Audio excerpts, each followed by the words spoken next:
દેશની સંસદ સુષ્મા સ્વરાજે શાયરાના અંદાજથી સરકાર પર કરેલા ખૂબ તીખા પ્રહારો અને પછી સામેથી એ સમયના પ્રધાનમંત્રીનું ઊભું થવું અને પછી શાયરાના અંદાજમાં જવાબ આપવો, માના કે તેરી દીદ કે કાબિલ નહીં હું મેં, તું મેરા શौक તો દેખ, મેરા ઇંતજાર તો દેખ. ડૉક્ટર મનમોહનસિંહનો એ અંદાજ પણ રહ્યો છે. દેશની સંસદનો પણ એક સમય તો એવો હતો કે જ્યારે આ પ્રકારનો ઇતિહાસ પણ હતો, જ્યારે પ્રશ્નો પણ થતા હતા, તીખામાં તીખા પ્રશ્નો થતા હતા, પણ કડવાશ નહોતી. અને એ કડવાશ નહોતી અને જેમના મૌન હોવા પર એક સમયે આખી ચૂંટણી લડાઈ ગઈ હતી, એ સદાય માટે મૌન થયા. ત્યારે આખા દેશમાંથી જે રીતે શ્રદ્ધાંજલિઓના સંદેશ આવ્યા, એણે સાબિત કર્યું કે જીવનમાં હોય કે પછી રાજનૈતિક જીવનમાં સારા માણસોની કદર એકવાર તો થતી હોય છે. નમસ્કાર, આપની સાથે હું દેવાંશી.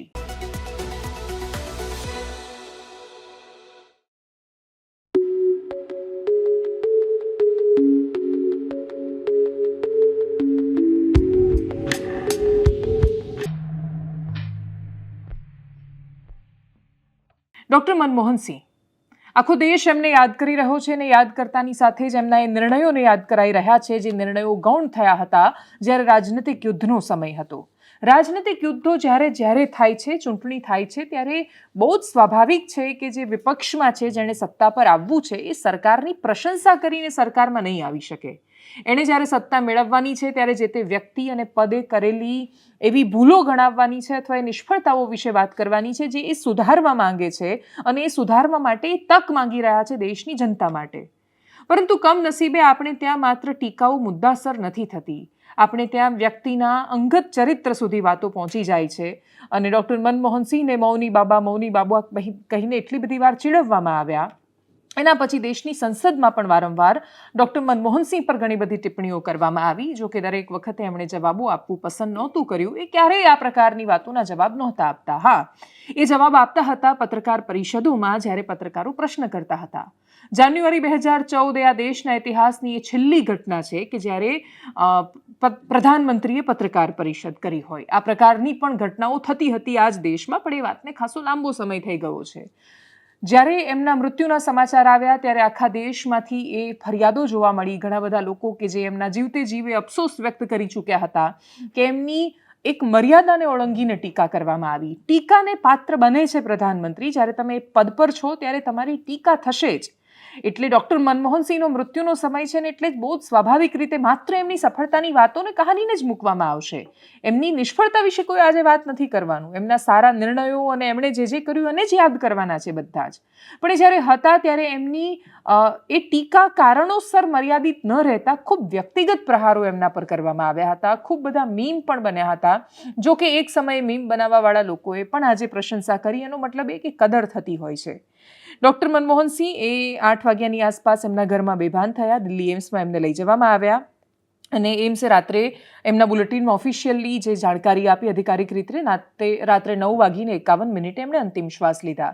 એક સમયે એમની સુરક્ષામાં ખૂબ નજીક રહેનારા વ્યક્તિએ પણ પોસ્ટ મૂકી છે અને એમાં પોસ્ટમાં એમણે લખ્યું છે કે હું ખૂબ નજીક હતો એટલે મને ખબર છે કે પ્રધાનમંત્રીના કોન્વોયમાં, કાફલામાં એ વખતે BMW રહેતી, પણ ડૉક્ટર મનમોહનસિંહની પાસે પોતાની એક મારુતિ કાર રહેતી અને એ પોતાની મારુતિ 180ને જોઈને એટલા બધા હંમેશા એના પ્રત્યે આકર્ષિત રહેતા કે એવું પૂછતા કે મને આ ગાડીમાં ગમતું નથી, હું ત્યાં બેસી શકું. અને મારે એમને સમજાવવા પડતા કે આ દેશના પ્રધાનમંત્રીની સુરક્ષા માટે છે, પણ એમને જ્યારે પણ જરૂર પડતી ત્યારે પોતાની મારુતિની એ કાર સામે નજર કરતા કદાચ એ પોતાને યાદ કરાવતા હતા કે આ ગાડીઓ છે એ પ્રધાનમંત્રીના પદ માટે છે. એ પોતે તો હંમેશાથી મિડલ ક્લાસ રહ્યા છે. એ હંમેશા વર્લ્ડ ક્લાસ રહ્યા. ડૉક્ટર મનમોહનસિંહ વર્લ્ડ બેંકમાં કામ કરવાથી માંડીને દેશમાં 1991માં LPG લાવવાથી માંડીને RBIના ગવર્નર રહેવાથી માંડીને એક સમયે હોકી પ્લેયર રહેવાથી માંડીને ડૉક્ટર મનમોહનસિંહના નામે અદ્ભુત અને અભૂતપૂર્વ ઇતિહાસ લખાયો છે. એમના સમયમાં જે નિર્ણયો લેવાયા એ આજે જ્યારે શાંતિથી યાદ કરીએ ત્યારે સમજાય છે કે ડૉક્ટર મનમોહનસિંહના ટેન્યુરમાં, એમના પ્રધાનમંત્રી તરીકેના સમયગાળામાં આ દેશના ખૂબ મહત્વના નિર્ણયો લેવાયા, જેના ફાયદા આપણને આજે ખાસા વર્ષો પછી સમજાઈ રહ્યા છે. 1991થી આર્થિક આઝાદી, PV નરસિમ્હા રાવ અને ડૉક્ટર મનમોહનસિંહ આ બે એવા પ્રધાનમંત્રીઓ રહેવાના છે કે જેમના હોવા વખતે ના કોંગ્રેસ પક્ષ એમનો પૂરો ફાયદો ઉપાડી શક્યું, ના દેશની રાજનીતિએ ક્યારેય એમને એ સ્થાન કે પદ આપ્યું જે ડિઝર્વ કરતા હતા. ડૉક્ટર મનમોહનસિંહની યાદમાં એમને સ્મરણાંજલિના સ્વરૂપે 7 દિવસ માટે રાષ્ટ્રીય શોકની જાહેરાત કરવામાં આવી છે. અને રાષ્ટ્રીય શોકનો મતલબ એ છે કે આપણા ઘરમાં પણ કોઈ જો અંગત સ્વજનનું મૃત્યુ થાય તો ઘરમાં ગમે તેટલા મહત્વના પ્રસંગો કેમ ન હોય એ મોકૂફ રખાય છે અથવા એ રદ થઈ જાય છે. ડૉક્ટર મનમોહન સિંહનો શોક પાળવાનો મતલબ પણ એ છે કે જેટલા મહત્વના કાર્યક્રમોનું આયોજન દેશના કોઈ પણ ખૂણામાં કોઈ પણ હિસ્સામાં સરકારી આયોજન થઈ રહ્યા હતા એ બધા જ જે આયોજન છે એને રદ કરવામાં આવ્યા અને કાં તો મોકૂફ કરવામાં આવ્યા.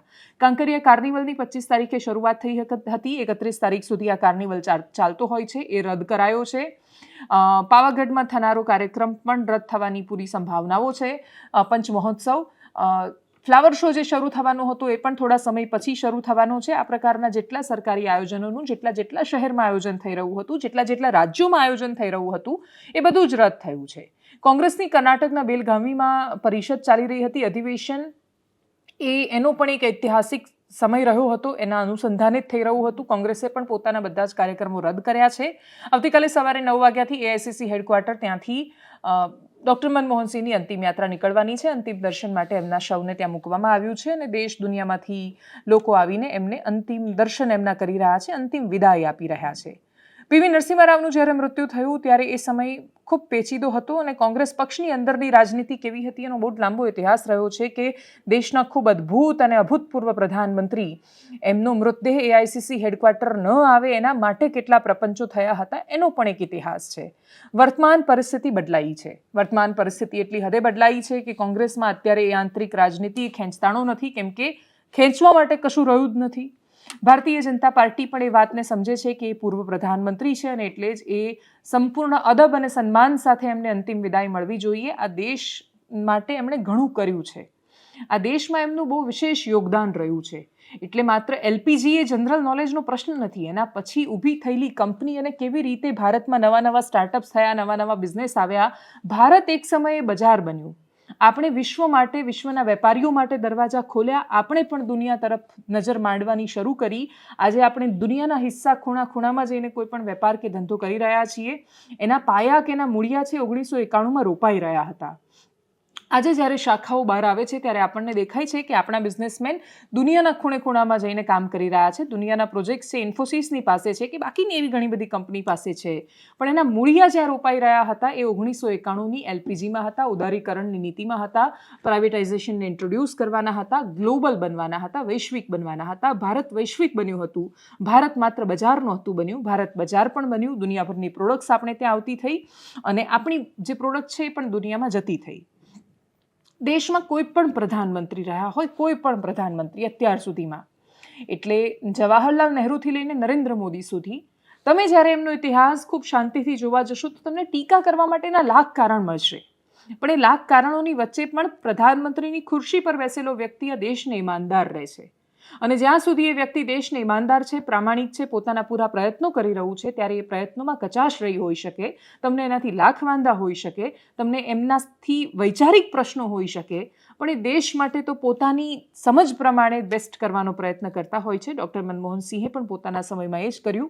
પીવી નરસિંહ રાવની એક ખૂબ મોટી શોધ હતા. ડૉક્ટર મનમોહન સિંહનું રાજનીતિમાં આવવું અને પ્રધાનમંત્રી બનવું એ જ એક ઇતિહાસ છે અને એ અનેરો ઇતિહાસ છે. એમના મહત્વના કામોમાં આરટીઆઈ મારા દૃષ્ટિકોણથી ખૂબ મહત્વનું કામ છે, કેમ કે આજે પણ ઘણા બધા ન્યુસન્સ છે આરટીઆઈ એક્ટિવિસ્ટના અને બાકીની બધી સમસ્યાઓ છે, પણ છતાંય જાણવાનો હક, માહિતીનો હક એ બહુ જ મોટું હથિયાર છે. એના માટે એક સમયે આંદોલનો થયા હતા. એક સરસ મજાનું જાનને કા હક નામે એક ગીત બન્યું હતું જેમાં એ પ્રશ્ન પૂછાતો હતો કે મેરે હાથો કો એ જાનને કા હક રે, હાથોને કામ કેમ નથી મળી રહ્યું? મારા ગામને જાણવાનો હક છે કે ત્યાં રસ્તો કેમ નથી પહોંચ્યો? મારા ગામને જાણવાનો હક છે કે ત્યાં દવાખાનું કેમ નથી? એ બુઢી માને જાણવાનો હક છે કે શું કામ એના ભાગમાં દવા નથી આવતી? એ દરેક જગ્યાએ એ ખેત તલાવડી છે તો એમાં કોણ કૌભાંડ કરી રહ્યું છે, ક્યાં શું થઈ રહ્યું છે, બધું જાણવાનો હક છે. એ ટ્રાન્સપરન્સી સરકારી સિસ્ટમમાં જે રીતે આવી એ આરટીઆઈ થકી આવી, રાઇટ ટુ ઇન્ફોર્મેશન. આ ખૂબ મોટો અધિકાર છે જે ભારતીયોને એમના નાગરિક તત્વોમાં ઉમેરો કરતો હોય રીતે મળ્યો અને એનો સદુપયોગ કરવામાં આવે ત્યારે આજે પણ દેશના ખૂબ મોટા એક્સપોઝ એના મૂળમાં આરટીઆઈ હોય છે. તમે જ્યારે સતત આરટીઆઈ કરો ત્યારે તમને માહિતી મળતી હોય છે. આરટીઈ, રાઇટ ટુ એજ્યુકેશન આપણને મળ્યું, આધાર મળ્યું, રોજગારની ગેરંટી મળી, ખૂબ બધા કામો છે. એનો બહુ લાંબો ઇતિહાસ રહ્યો છે. એમના શાયરાના અંદાજથી માંડીને એમને કઈ રીતે યાદ કરવામાં આવ્યા છે, કરીએ એના પર નજર. विभाजन के उस दौर में बहुत कुछ खोकर भारत आना और यहाँ जीवन के हर क्षेत्र में उपलब्धियां हासिल करना ये सामान्य बात नहीं है। अभावों और संघर्षों से ऊपर उठकर कैसे ऊंचाइयों को हासिल किया जा सकता है, उनका जीवन ये सीख भावी पीढ़ी को देता रहेगा। एक नेक इंसान के रूप में, एक विद्वान अर्थशास्त्री के रूप में और रिफॉर्म्स के प्रति समर्पित लीडर के रूप में उन्हें हमेशा याद किया जाएगा। एक अर्थशास्त्री के रूप में उन्होंने अलग अलग स्तर पर भारत सरकार में अनेक सेवाएं दी। एक चुनौतीपूर्ण समय में उन्होंने रिजर्व बैंक के गवर्नर की भूमिका निभाई। पूर्व प्रधानमंत्री भारत रत्न श्री पीवी नरसिम्हा राव जी की सरकार के वित्त मंत्री रहते हुए उन्होंने वित्तीय संकट से घिरे देश को एक नई अर्थव्यवस्था के मार्ग पर प्रशस्त किया।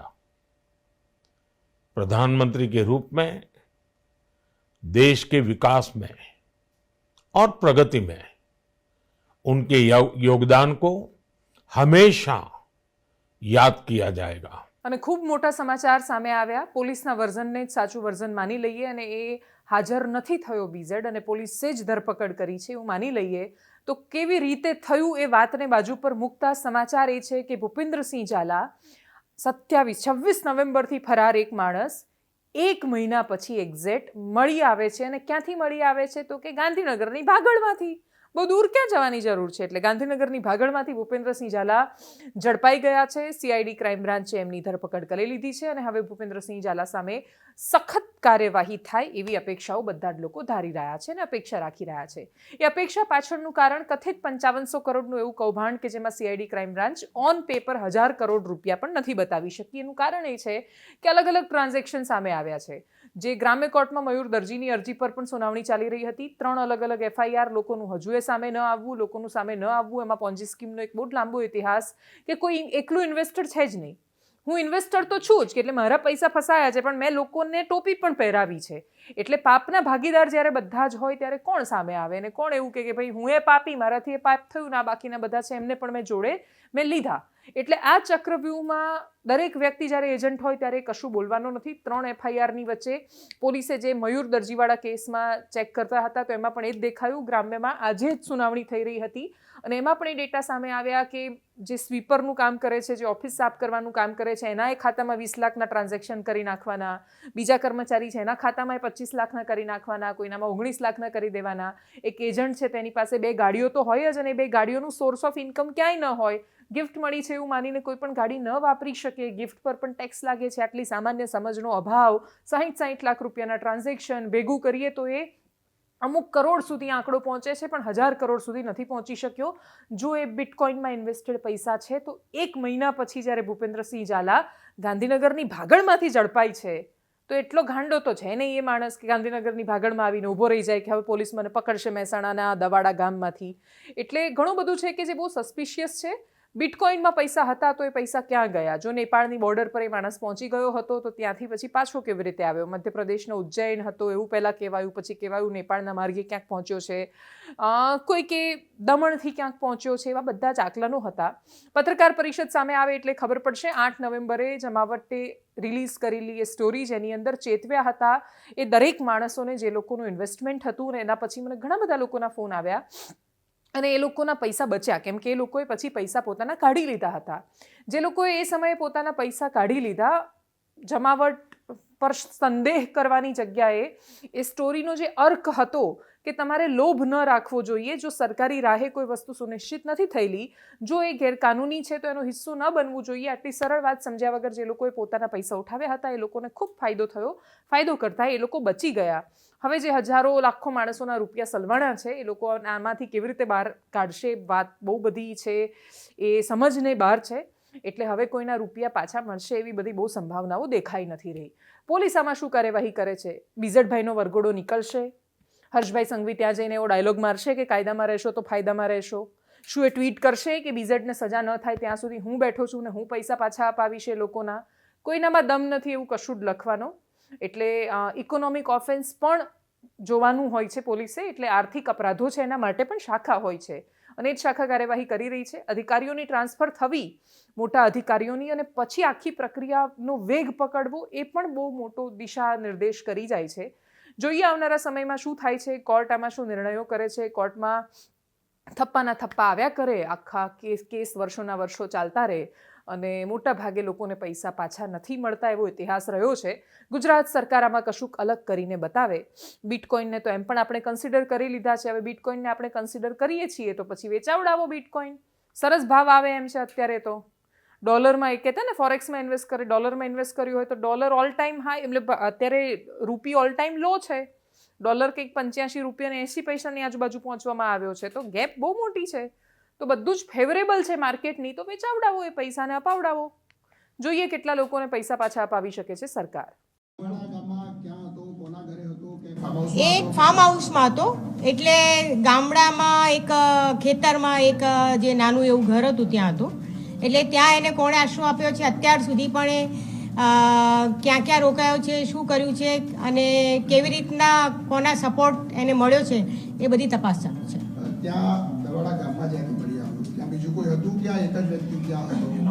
ના, અત્યારે તો ના, એનો પિતા કે કોઈ મળ્યું નથી. અત્યારે તો એકલો જ મળ્યો છે.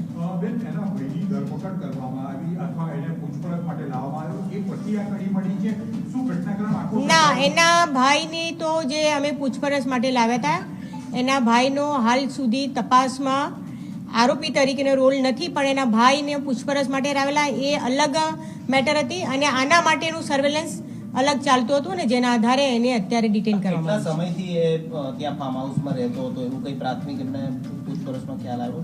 એ છેલ્લા 15 દિવસથી હતું. હજુ એરેસ્ટ કરવાની કાર્યવાહી ચાલુ છે.